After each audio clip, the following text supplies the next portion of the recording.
আজকের গল্পে আমরা দেখব ভাইয়ের মৃত্যুর প্রতিশোধ নিচ্ছে দাদা, তাও আবার ভাইয়ের স্ত্রীকে হত্যা করে। যেখানে প্রায়শই লক্ষ্য করা যায় ভাইয়ে ভাইয়ে বিবাদ, সেখানে সত্যিই কি সে তার ভাইয়ের মৃত্যুর প্রতিশোধ নিয়েছিল, নাকি আপাত দৃষ্টিতে যেটিকে প্রতিশোধ বলে মনে হয়েছিল তা ছিল এক বড় অপরাধ? যদি সত্যিই তাই হয়ে থাকে, তাহলে সে তার ভাইয়ের স্ত্রীর সাথে কি করেছিল আর কেনই বা করেছিল? তাহলে চলুন এই অপরাধের কাহিনীটি শুরু করি। তবে তার আগে আপনি যদি চ্যানেলে নতুন হন তাহলে আজই সাবস্ক্রাইব করুন, আর ফেসবুক থেকে দেখলে ফলো করুন। জলন্ধরের পৃথ্বীনগরের এনে 28 নম্বর বাড়িতে থাকতেন পারমিন্দর কৌর। তার স্বামী ইকবাল সিং বাহরাইন দুবাইতে থাকতেন। সেখানে একটি বিদেশি কোম্পানিতে চাকরি করতেন। তার দুটি মেয়ে ছিল, বড় মেয়ে 30 বছর বয়সী কমলপ্রীত কৌর এবং ছোট মেয়ে 26 বছর বয়সী রঞ্জিত কৌর। 2001 সালে তিনি নিউ বলদেবনগরের 197 নম্বর বাড়িতে বসবাসকারী সুরজিৎ সিংয়ের ছোট ছেলে গুরমিত সিংয়ের সাথে বড় মেয়ে কমলপ্রীত কৌরকে বিয়ে দিয়েছিলেন। রঞ্জিত কৌর তখনও বিয়ে করেননি। তিনি জলন্ধরের প্যাটেল হাসপাতালের একজন স্টাফ নার্স ছিলেন এবং তার মায়ের সাথে থাকতেন। কমলপ্রীত কৌরের স্বামী মারা গেছেন। তিনি তার দুই মেয়ে 12 বছর বয়সী খুশপ্রীত সিং এবং 10 বছর বয়সী রাজবীর সিংকে নিয়ে তার শ্বশুরবাড়িতে থাকতেন। 4 মার্চ 2014 দুপুর 2টোর দিকে কমলপ্রীত কৌর তার মেরুন রঙের অ্যাক্টিভা স্কুটারে গিয়েছিলেন এবং পারমিন্দর যখন এটি জানতে পেরেছিলেন তখন তিনি তার মেয়েকে ফোন করেছিলেন। কমলপ্রীতের কাছে দুটি ফোন ছিল, দুটি ফোনই বাজতে থাকে, কিন্তু ফোন তোলা হয়নি। এরপর রাতে ফোন দুটি বন্ধ পাওয়া যায়। পরের দিন সকাল হতে না হতেই পারমিন্দর কৌর তার মেয়ের খোঁজে বের হন। তিনি তার মেয়েকে শুধুমাত্র আত্মীয় স্বজন এবং পরিচিতদের জায়গায় নয়, প্রতিটি সম্ভাব্য জায়গায় খুঁজেছিলেন যেখানে তাকে খুঁজে পাওয়ার সম্ভাবনা ছিল, কিন্তু কমলপ্রীতকে কোথাও খুঁজে পাওয়া যায়নি। কমলপ্রীতের কোনো সন্ধান না পেয়ে জলন্ধর থানায় 8 নম্বর ডিভিশনে নিখোঁজ অভিযোগ দায়ের করেন পারমিন্দর কৌর। কমলপ্রীতকে খুঁজে বের করার দায়িত্ব দেওয়া হয় ডিউটিতে থাকা এএসআই আজমির সিংকে। এটি 4 থেকে 5 এপ্রিল 2014 সালের মধ্যরাত। এএসআই আজমির সিং নিখোঁজ কমলপ্রীত কৌর এবং তার স্কুটার নম্বর ওয়্যারলেসভাবে সম্প্রচারিত হওয়ার বিবরণ পেয়েছেন। এছাড়াও জেলার সমস্ত থানায় তথ্য দেওয়ার পরে তারা কমলপ্রীত কৌরের সন্ধানে সহায়তা চেয়েছিল। পরের দিন তথ্যদাতাদের কমলপ্রীত কৌরের ছবিও দেওয়া হয়েছিল এবং তার সম্পর্কে জানতে বলা হয়েছিল, কিন্তু এসবে কোনো ফল হয়নি। গত রাত থেকে কমলপ্রীতের ফোন দুটি বন্ধ থাকায় এএসআই আজমির সিং কমলপ্রীতের দুটি ফোনের নম্বর একজন কনস্টেবলকে দিয়েছিলেন এবং উভয় নম্বরে অবিরাম কল করার জন্য তাকে নির্দেশ দেন। সেই কনস্টেবলের পরিশ্রম ফল দিল এবং সন্ধ্যায় কমলপ্রীতের ফোন বেজে উঠল। তিনি এএসআই আজমির সিংকে বিষয়টি জানালে তিনি তার মোবাইল থেকে কমলপ্রীতের নাম্বার ডায়াল করেন এবং এই সময় কলটি একজন ধরলেন। যে ফোনটি পেয়েছিল তার নাম সুরেন্দ্র। তাকে কমলপ্রীত কৌর সম্পর্কে জিজ্ঞাসা করা হলে তিনি বলেন, আমি কমলপ্রীত কৌরকে চিনি না, এই ফোনটিও আমার নয়। আমি যখন বাসের জলন্ধর থেকে ফাগওয়ারা যাচ্ছিলাম তখন বাসের সিটের নিচ থেকে এই ফোনটি পেলাম। এএসআই আজমির সিং বুঝতে পারেননি যে কমলপ্রীতের ফোনটি বাসে পরিত্যক্ত অবস্থায় পাওয়া গেছে। তিনি ফোন নিয়ে সুরেন্দ্রকে থানায় ডাকেন। থানায় আসার পরও সুরেন্দ্র ফোনে যা বলেছিল সেই কথাই বলেছিল। আজমির সিং সুরেন্দ্রের কাছ থেকে ফোন নিয়ে থানায় জমা করেন। জিজ্ঞাসাবাদের সময় তাদের মনে হয়েছিল যে সুরেন্দ্র সত্য বলছে, তাই তারা তাকে ছেড়ে দেয়। সন্ধ্যায় Ajmer Singh station in-charge inspector Bimal কান্তকে সবকিছু জানালে তিনি তাকে সাহায্য করার জন্য তার নেতৃত্বে একটি দল গঠন করেন। এই পুলিশ দল টানা 2 দিন কমলপ্রীত কৌরকে খুঁজেছিল, কিন্তু কোথাও কোনো ক্লু পাওয়া যায়নি। 6 মার্চ কমলপ্রীতের বোন রঞ্জিত কৌর থানার ইনচার্জ বিমল কান্তকে ফোন করে বলেন, স্যার, আমার বোন কমলপ্রীত কৌর নিখোঁজ হওয়ার পেছনে তার স্বামী গুরমিত সিংয়ের বড় ভাই মহেন্দ্র সিং আছে বলে সন্দেহ করছি, কারণ আমার বোনের সাথে তার শত্রুতা ছিল। আমি নিশ্চিত যে সে আমার বোনকে অপহরণ করে কোথাও লুকিয়ে রেখেছে বা খুন করেছে। এরপরে থানার ইনচার্জ রঞ্জিত কৌরকে থানায় ডেকে তার কাছ থেকে একটি অভিযোগ নেন এবং তারা মহেন্দ্র সিংয়ের বিরুদ্ধে কমলপ্রীত কৌরকে অপহরণের মামলা দায়ের করেন। মহেন্দ্র সিং দোয়াবার বালিনা গ্রামের গুরুদ্বার ভগতরামের প্রধান গ্রন্থী ছিলেন। এই গুরুদ্বার সাহেব গ্রামবাসীদের নিয়ন্ত্রণে রাখতেন। গ্রামবাসীরা গুরুদ্বারে তার সেবার জন্য মাসিক 4,000 টাকা বেতন দিত। মহেন্দ্র সিংয়ের আবাসন ও খাবারের ব্যবস্থাও গুরুদ্বার সাহেব করেছিল। ইন্সপেক্টর বিমলকান্ত সরাসরি তার গায়ে হাত দিতে চাননি, তাই তিনি তার সম্পর্কে সম্পূর্ণ তথ্য সংগ্রহ করতে শুরু করেন। এই তদন্তে জানা যায় যে মহেন্দ্র সিং 4 ভাইয়ের মধ্যে দ্বিতীয়, কমলপ্রীতের স্বামী গুরমিত সিং চতুর্থ, অর্থাৎ সর্বকনিষ্ঠ। প্রায় 25 বছর আগে মহেন্দ্র সিং বিয়ে করেন। তার 3 সন্তানের মধ্যে 2 ছেলে ও 1 মেয়ে ছিল। প্রায় 10 বছর আগে কোনো এক কারণে তার স্ত্রী তাকে ছেড়ে চলে যায়। তার বড় ছেলে ও মেয়ের বিয়ে হয়ে গেছে। বিয়ের পর থেকে তার ছেলে আলাদা থাকতে শুরু করে। এই সময় শুধুমাত্র তার 14 বছর বয়সী ছোট ছেলে গগনদেব সিং তার সাথে থাকত। পুলিশ স্টেশন ইনচার্জ বিমলকান্ত কমলপ্রীত কৌরের 2 মেয়ে খুশপ্রীত সিং এবং রাজবীর সিংকেও জিজ্ঞাসাবাদ করেছিলেন। তারা বলেছিলেন যে সেদিন দুপুর 2টোর দিকে মহেন্দ্র সিংয়ের ছেলে গগনদীপের সাথে তার মা তার স্কুটারে গিয়েছিলেন। যাওয়ার সময় সে বলেছিল চাচার কাছ থেকে টাকা নেবে। থানার ইনচার্জ বিমলকান্ত গগনদীপকে ডেকে কমলপ্রীতের কথা জিজ্ঞাসা করেন এবং তিনি বলেন, আন্টি অবশ্যই আমার সাথে এসেছেন, কিন্তু পাঠানকোট রোডের ফ্লাইওভারে তিনি আমাকে দাঁড়াতে বলেছিলেন এবং বলেছিলেন আমি কিছুক্ষণের মধ্যে আসছি।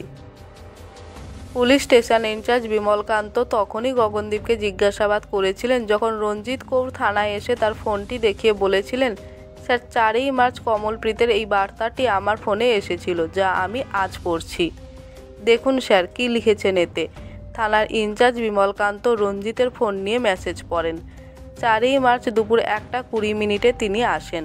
বার্তাটি ছিল, আমি গগনদীপের সাথে যাচ্ছি, আমি কোনো সমস্যায় পড়লে সঙ্গে সঙ্গে ফোনটা ধরো। এখনও পর্যন্ত তদন্তের কারণে মহেন্দ্র সিং ইতিমধ্যেই সন্দেহের মুখে পড়েছিলেন। এই বার্তা থেকে স্পষ্ট হয়ে যায় যে কমলপ্রীত কৌর নিখোঁজ হওয়ার পেছনে কোনো না কোনোভাবে রয়েছেন গ্রন্থি মহেন্দ্র সিং। এত সময় নষ্ট করা ঠিক হয়নি, তাই থানা ইনচার্জ তৎক্ষণাৎ তার বাড়িতে অভিযান চালান, কিন্তু বাড়িতে তাকে পাওয়া যায়নি। থানার ইনচার্জ মহেন্দ্র সিংকে খোঁজার জন্য খবরদারদের নিয়োগ করেছিলেন। তারপরে তাদের তথ্যের ভিত্তিতে 7ই মার্চ পাঠানকোট রোড চকে একটি নাকা স্থাপন করে তাকে গ্রেপ্তার করা হয়েছিল। তাকে থানায় নিয়ে এসে জিজ্ঞাসাবাদ শুরু হলে সে কমলপ্রীতকে খুন করেছে বলে স্বীকার করে। মৃতদেহ সম্পর্কে জিজ্ঞাসা করা হলে তিনি জানান যে তিনি কমলপ্রীতের মৃতদেহ গুরুদ্বার সাহেবের নর্দমায় ফেলে দিয়েছিলেন। মহেন্দ্র তার অপরাধ স্বীকার করার পর পরিদর্শক বিমলকান্ত অবিলম্বে এডিসিপি নরেশ ডোগরা এবং এসিপি সতীশ মালহোত্রাকে জানান। আধিকারিকদের উপস্থিতিতে অভিযুক্ত গ্রন্থি মহেন্দ্র সিংয়ের নির্দেশে গুরুদ্বার ভগতরামের নর্দমা পাইপ থেকে মৃত কমলপ্রীত কৌরের দেহ উদ্ধার করা হয়। মৃতদেহটি শুধু ভিতরের পোশাক অর্থাৎ ব্রা প্যান্টিতে ছিল। এ কারণে পুলিশ মনে করে হত্যার আগে নিহতকে ধর্ষণ করা হয়েছে। পরিদর্শক বিমলকান্ত মৃতদেহটিকে ময়না তদন্তের জন্য সরকারি হাসপাতালে পাঠান এবং থানায় আসার পর কমলপ্রীতকে অপহরণের মামলার সঙ্গে খুন ও দেহ বিকৃত করার অভিযোগ দায়ের করেন। পরের দিন অর্থাৎ 8ই মার্চ মহেন্দ্র সিংকে জেএমআইসি সিমরান সিংয়ের আদালতে পেশ করা হয় এবং জিজ্ঞাসাবাদের জন্য পুলিশ রিমান্ডে নেওয়া হয়। রিমান্ডে জিজ্ঞাসাবাদে মহেন্দ্র যা বলেছিলেন তা নিম্নরূপ। মহেন্দ্র সিং পুলিশকে বলেছিলেন যে তিনি তার ছোট ভাইয়ের স্ত্রী কমলপ্রীতকে হত্যা করেছিলেন, কারণ সে তার ভাই গুরমিত সিংকে হত্যা করেছিল। যুবরাজ ও সত্যির সঙ্গে তার অবৈধ সম্পর্ক ছিল, এ কারণে তিনি গুরমিতকে বিষ খাইয়ে হত্যা করেন। মহেন্দ্র সিংয়ের মতে গুরমিত একজন সুস্থ ও সুন্দর যুবক ছিলেন। তিনি কোনো রোগে ভুগছিলেন না, তাই যেদিন তিনি মারা যান সেদিন তিনি সন্দেহ করেছিলেন যে তার ভাই গুরমিতের মৃত্যু স্বাভাবিক নয়, ষড়যন্ত্র করে তাকে হত্যা করা হয়। এরপর তিনি খোঁজ নিতে থাকেন। এরপর তিনি জানতে পারেন গুরমিতের স্ত্রী কমলপ্রীতের সঙ্গে যুবরাজ ও সত্যির অবৈধ সম্পর্ক রয়েছে। এরপর কমলপ্রীতের ওপর নজর রাখতে শুরু করেন মহেন্দ্র সিং। চলতি বছরের জানুয়ারির 2য় সপ্তাহে এক রাতে তিনি স্বপ্ন দেখেন। স্বপ্নে গুরমিত এসে তাকে বলেছিলেন যে তাকে বিষ খাইয়ে মেরে ফেলা হয়েছে। কমলপ্রীত নিজ হাতে এই কাজটি করেছেন। এরপর থেকে মহেন্দ্র তার ভাইয়ের মৃত্যুর প্রতিশোধ নেওয়ার সুযোগ খুঁজতে থাকে। তিনি যুবরাজ, সত্যি ও কমলপ্রীতকে হত্যা করে তার ভাইয়ের মৃত্যুর প্রতিশোধ নিতে চেয়েছিলেন, কিন্তু 3 থেকে 4টি খুন করা তার ক্ষমতায় ছিল না। কমলপ্রীতের মৃত স্বামী গুরমিত সিং লামাপিণ্ড চকের কাছে রাজা ভাংড়া গ্রুপ নামে একটি ভাংড়া পার্টি করেছিলেন। তিনি বিয়ে ও অন্যান্য অনুষ্ঠানে ভাংড়া গাইতেন। খুব ভালোই চলছিল তার কাজ। এই কাজ থেকে তিনি প্রচুর অর্থ উপার্জন করেছিলেন, যা তিনি সুদে দিয়েছিলেন। অতিরিক্ত মদ্যপানের কারণে 23শে অক্টোবর তিনি মারা যান। তার মৃত্যুর পর অনেকেই তার টাকা ফেরত দেননি।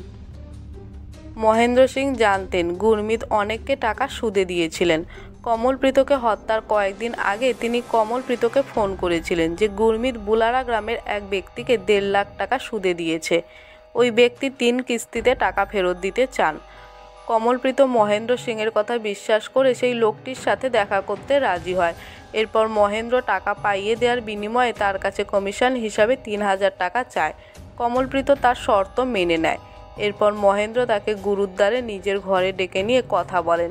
সেদিন কথা বলে কমলপ্রীত বাড়ি ফিরল। 4ই মার্চ 2014 সকালে মহেন্দ্র কমলপ্রীতকে ফোন করে তার ঘরে আসতে বলে। কমলপ্রীত একা আসতে অপারগ প্রকাশ করলে মহেন্দ্র সিং গগনদীপকে পাঠিয়ে দেন। কমলপ্রীত গগনদীপের সঙ্গে কিষানপুরা অ্যাক্টিভা স্কুটারে তার বলা জায়গায় পৌঁছেছিলেন। গ্রন্থি মহেন্দ্র সিং আগে থেকেই সেখানে উপস্থিত ছিলেন। সে তাকে তার ঘরে নিয়ে গেল।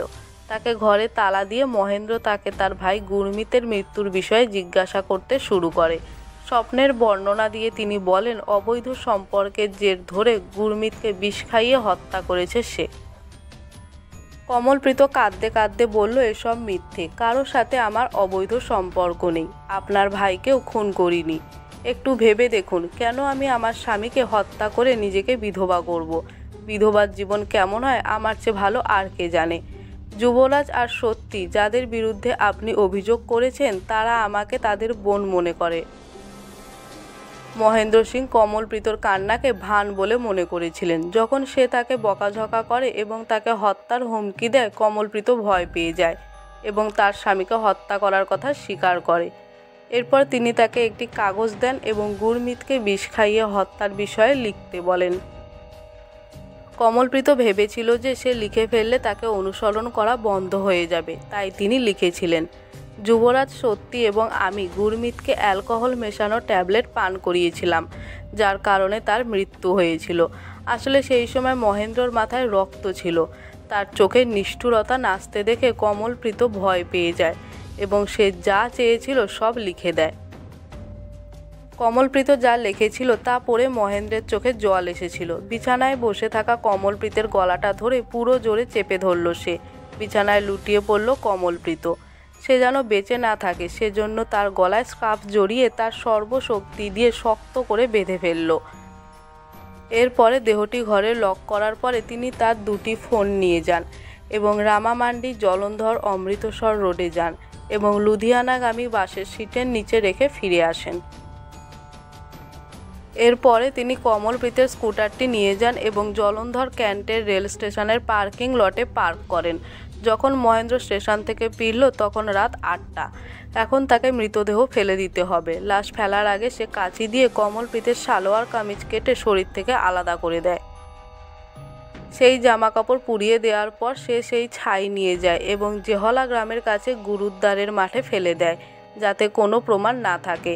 যখন সে তার ঘরে পৌঁছালো ততক্ষণ গ্রামে নীরবতা নেমে এসেছে। তিনি কমলপ্রীতের মৃতদেহ তুলে গুরুদ্বারায় তৈরি নর্দমায় ফেলে দেন। কমলপ্রীতকে এভাবে খুন করে সব প্রমাণ নষ্ট করে দিল। কিন্তু তিনি কিছু ভুল করেছিলেন, যার কারণে তিনি পুলিশের হাতে ধরা পড়েন। মহেন্দ্রকে জেরা করার পর ইন্সপেক্টর বিমলকান্ত যুবরাজ ও সত্যিকে থানায় ডেকে জিজ্ঞাসাবাদ করেন। তিনি বলেছিলেন যে তিনি কমলপ্রীতকে নিজের বোনের মতো মনে করতেন এবং ভাইয়ের মতো তার জন্য ছোট ছোট কাজ করতেন। নিহত কমলপ্রীতের মা, বোন এবং প্রতিবেশীরাও বলেছিল তিনি যা বলেছেন তা সত্য। থানার ইনচার্জ মহেন্দ্রকে আরও একবার জিজ্ঞাসাবাদ করলে এবার তিনি কমলপ্রীতের খুনের যে গল্প বলেছিলেন তা অন্যরকম। আসলে মৃত গুরমিতের ব্যবসা খুব ভালো চলছিল, যার কারণে মহেন্দ্র তাকে হিংসা করতেন।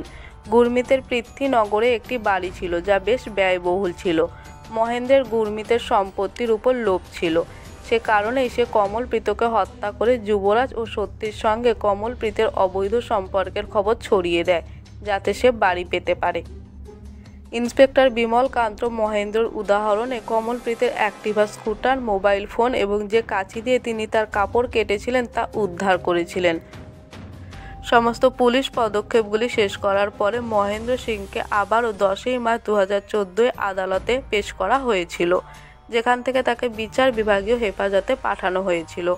মৃত কমলপ্রীত কৌরের 2 মেয়ে খুশপ্রীত সিং এবং রাজবীর সিং তাদের খালা রঞ্জিত কৌরের সাথে থাকতেন। গল্পটি পুলিশ সূত্র এবং নিহতের আত্মীয়দের মধ্যে কথোপকথনের ওপর ভিত্তি করে। আমি পম্পা দাস আজকের পর্ব থেকে বিদায় নিচ্ছি। ফিরে আসব আবারও নতুন কোনো অপরাধমূলক কাহিনী নিয়ে। ততক্ষণ পর্যন্ত সুরক্ষিত থাকুন, সাবধান থাকুন আর দেখতে থাকুন ক্রাইম শো বাংলা।